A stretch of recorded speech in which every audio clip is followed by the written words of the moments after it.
I'm really excited to bring this to you today because not only is the flower that we're doing today very simple, easy, and beginner friendly, it's also very pretty.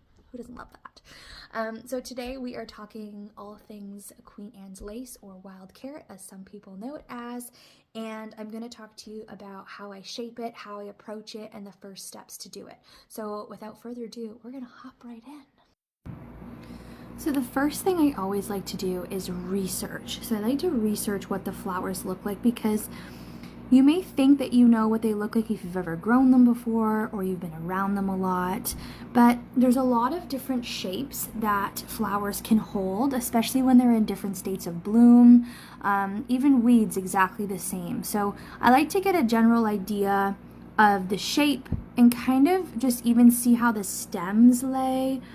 I love when wild carrot, you can see the stems that are holding the wild carrot, because I really like this picture here. I love that. I love being able to see these stems in here. I think that that's really beautiful. And so what you feel is beautiful, that's what you create. So you may not like that. You may like something that's more from the top, like this guy. And if that's you, amazing. I love this, and I think that this goes really well with this perspective goes really well with what I'm creating right now, because it's from the side, and everything I'm doing right now is from the side. I'm kind of looking at it from just middle kind of eye view, so I'm not looking at it from the top down like this one here. But the reason I really like looking at it from the top down anyway is to really just get an idea of the shape of the flowers, right? And the other thing that you want to think about when you're creating something, or before you start creating something, is the scale or size that you're going to make the flower. Because if you are making something larger from further away, you're not going to see every single petal like that's what in this flower here. When you zoom in, you can see that each one of these has 5 petals and a center. But when you zoom out, they look like little tiny dots, right? So that's something just to think about in terms of when you're creating, how close or far away you're going to be, because that's going to really help you figure out what shape you want, especially with wool painting, because we actually have to form in wool painting every single petal and every single stem. All of that's going to be formed in your hand before you lay it on your felt. So researching is really, really great. Having a couple ideas, just taking some screenshots of some ones that you really like and the perspective that you like, and just getting an idea of the shape and colors. If there's more than one color, in this case they're white, but for example, some lupins and some foxgloves, those come in lots of different colors, like really beautiful blues and pinks and yellow even. So you want to make sure that you're kind of getting the right tones and shades. And the research part is, I find, the part that people skip over, because they feel like they already know kind of what it looks like and they can just jump in. But I really encourage you to actually physically look it up and really scroll through some images of the flowers, just so you can really see. This is a great one to see the shape of everything. So again, this is very close up, and if you're doing a wool painting or any kind of art piece that is really close up, you're gonna do every single one of these petals here. For what I'm gonna show you today, we are not going to do that, because mine are from further away, so they actually read more as dots than they do flowers. And I'm gonna show you in later videos how to shape petals like this, especially in the Make It Mini that I'm going to do as well, with the orange flowers. It's very similar to a daisy, so once you kind of get the hang of kind of shaping one, all the rest of them are pretty similar, just depending on how much or little wool that you use for the size. And that's just something that just takes practice to get. So we'll go over that in later videos, and I'm going to jump into showing you how I actually form these little balls of wool and the stem here in my Queen Anne's lace. So we're back from a different perspective. I'm going to flip you over and show you kind of where I'm at, but I wanted to show you the colors that I'm going to use for this first. Now, I usually, if I'm just doing a Queen Anne's lace just on a white background or a sky, then I would use more of a green like this. I don't know if you can see that really well with the light that's here, but it's just a little bit more of like a richer green for the stem, just because that is kind of more what the stem looks like. Because I have grass already that is this color laid behind my Queen Anne's lace, I'm going to use something a bit brighter. And it may seem like, oh my gosh, it's way brighter, but when you actually put it against it, and I'm going to flip over and show you, when you put it over against it, it actually looks very natural, like it's supposed to be that color. So I'm going to flip you over now and just show you what I have currently, and then I'm going to start to create a stem and show you how I form everything for one that's going to kind of lean into the next part of the art piece. See, I've laid in a few of these already. There's going to be quite a few more on the other side of this art piece, but also kind of, I'm going to probably lay a little bit more within this. I'll kind of come back to that at the end. I tend to lay some things in and then come back to them as I place more and more flowers on my felt, just because as you go, you may decide that things don't feel as balanced, or you may want to just add something else because you really like them. So I probably will add more, and when I have more grass here, I'm going to keep extending them into the rest of the piece. But right now, I'm going to kind of just work with this area here for a stem, and I'm going to kind of actually make it lean a little bit, just because some of the stems of Queen Anne's lace, as you saw in our research video, kind of have a really pretty bend in them. They don't all have to be straight up like this. I just really liked that look for this area because it's so close to the bottom of my canvas. But we can, I think for this area, kind of start to curve the stem a little bit. So I'm gonna start with just a little bit of wool. Now, it takes some practice to figure out how much or how little wool to grab when you're creating something. Sometimes people grab way too much and it becomes like really, really chunky. If that happens, then what you can do is you have to felt it longer. So you're going to have to needle felt it longer into and kind of shape it as you poke. And you're going to have to spend some time doing that until it's a little bit smaller. And that's kind of a little trick. But if you don't want to do that and you end up maybe starting with too little, you can always layer. So you can layer more on top and kind of put it in, and that would be fine. But it does take a little bit of practice just to figure out how long your strand you want it to be, how thick you want it to be. And again, it feels good in the hand, and you'll end up knowing as you do it and you practice. So what I do is I just grabbed a little bit, and my wool here, if you read my free ebook, it's roving felt. This is a very soft felt, and when you unroll it, it comes in a nice long strand like this, and they kind of like wrap it in little balls for you. I just unwind mine because I just use it in strands. So when you buy some wool and it's in a ball, you can keep it in a ball. I like to unravel it just so it's easier for me to form things like stems and like petals when it comes to that part. So I just roll it in my hands like this. If you end up rolling and it's just too thin, then you can always fold it in half and roll some more. It's okay. Like, there's no mistakes here. It's all good. So I'm gonna just kind of place it where I want it to be after it's rolled, just to see if I like that. Nothing's permanent. We can always change it. So don't fret about that. Nothing has to be perfect. You can always kind of play with it and change it later. So I really like that, actually. I might move it a little bit closer to this guy here, because I kind of think it would be pretty to just continue having these little white balls kind of all around here, which would actually be your flowers, right? So I'm gonna grab my backing now, and my very dirty backing. I use a really thick like wool pad, and mine is from the Felted Sky. This is a US company. It did take a while to come, and it is a little bit more expensive, but that's okay. If you want to invest in that, you can. If not, you can just use a regular sponge from the dollar store. Those cleaning sponges from the dollar store are amazing, and I used those for a really long time when I started. They're like the pink, blue, yellow kind of sponges. They come in like a pack of those 3 colors, and they work great. You'll have to change them a bit more often, but honestly, for $1, can't go wrong. wrong with that. So I'm just putting that underneath. Whatever you're using is fine. And I'm going to just hold with my left hand. I'm right-handed. So I'm going to hold with my left hand, really quite close. Don't poke yourself. You probably will a few times. I definitely always do that at least once a day.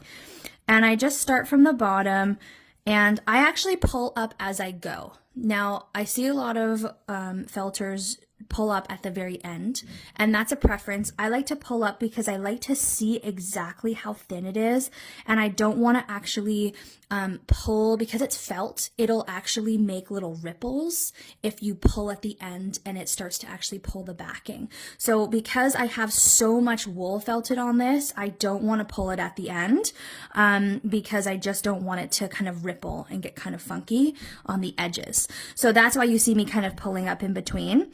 And as I go, so this bottom part's felted, I'm going to kind of like twist a little bit, and I just continue. So I hold with my left hand as I'm poking in with my right hand, and I come right down to the bottom here.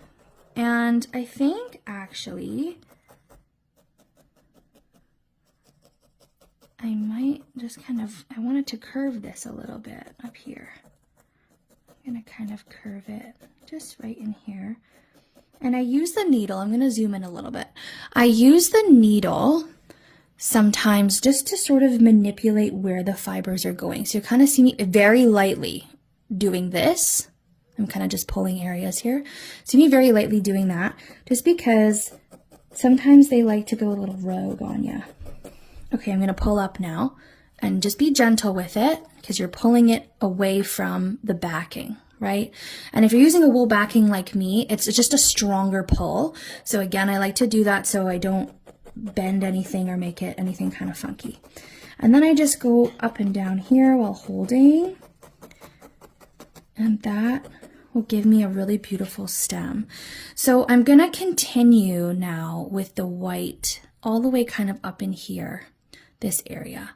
And it's going to kind of link up here a little bit, but my stem is going to kind of come sort of like how I did these guys down here.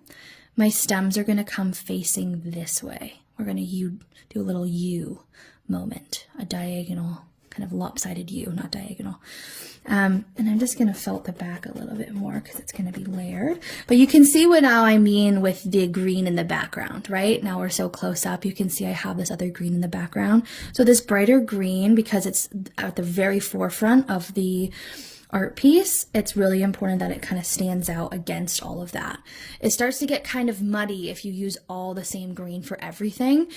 So you can kind of use your discretion. And again, it takes practice. It just takes practice and experimentation and play to just figure out what you like and what is going to look good with whatever composition you're doing. And you may love everything you make, or you may be like, oh man, at the end, I don't really like this. There's always a period in the middle where you don't like what you're making, but I really encourage you to trust the process because that's every artist. So don't worry about that. If there's things you don't like about it, we can always figure out ways to make it better and to kind of manipulate it so you do like it. So I'm going to kind of just form these and sort of leave them to the side because I actually kind of like to do these last, these little stemmy bits that I like. And again, if you don't like those stemmy bits, you do not have to do this perspective. You don't have to do it from the side or the bottom up like that picture I showed you. You can do whatever you want, but just be true to whatever image you choose because that really is going to make it more realistic in terms of your shape and what it is. So I'm going to grab my white, and I don't use a stark white. All the white that I've ever bought it's slightly off white, and that's okay.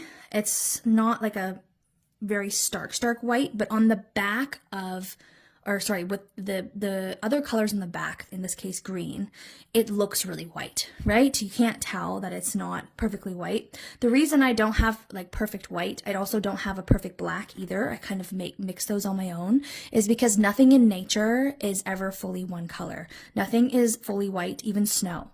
So there's always some refraction that's going on in there that you're going to have. So just to do something all completely one color or all like really off white, I usually don't do. I have a lot of mixes in here.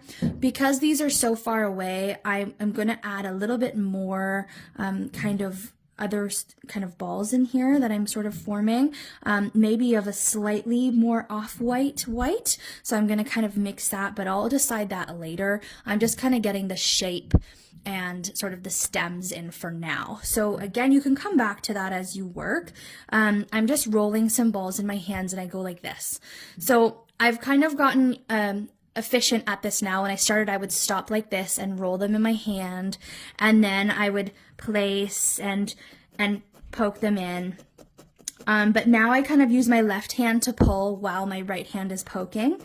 It's sort of like a pat on the belly, rub on the head reversal kind of idea. So that just takes some practice to do.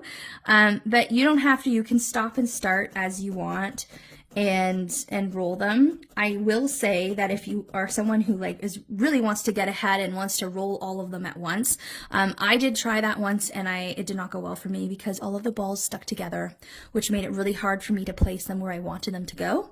So just be aware of that. If you are someone who wants to make like 100 of these at once and you put them all together in a pile, they will stick together. So it might be more of a headache than helpful for you when you're actually working. So I'm going to just show you how I'm doing that now. And the needle that I'm using is a triangular needle. Again, if you read the ebook, you'll know I don't know if it'll actually zoom so you can see that a little bit. And I don't have a handle or anything on mine. I just use the needle just bare like this.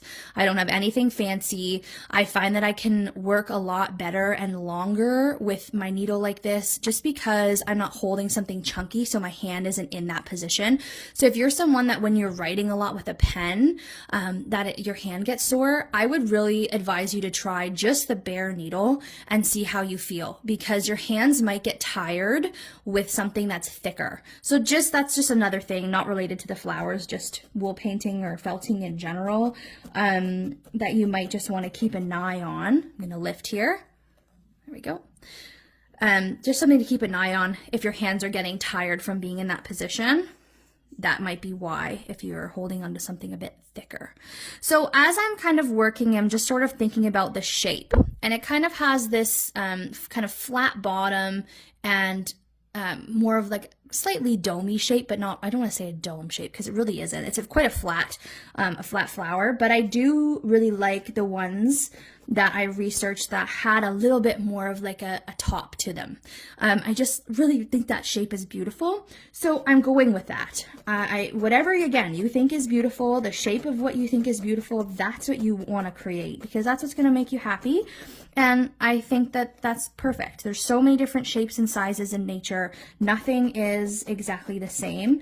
So your Queen Anne's lace may be a different perspective and shape than mine, and it'll look just as beautiful.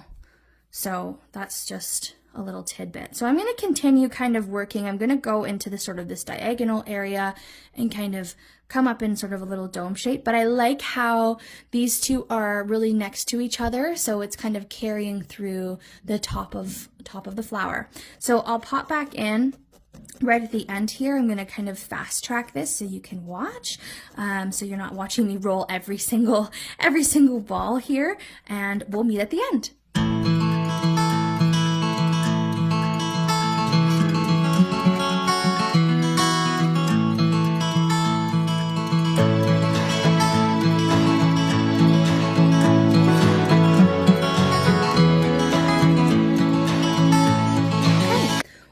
Back. So I think that this flower is a really great one to start with because you're just getting the hang of manipulating the wool, how much wool that you need, and also you're doing a little stem with that so you can see how delicate these are. So I think this is a great one just to start with if you're someone who really loves these and you want to add them.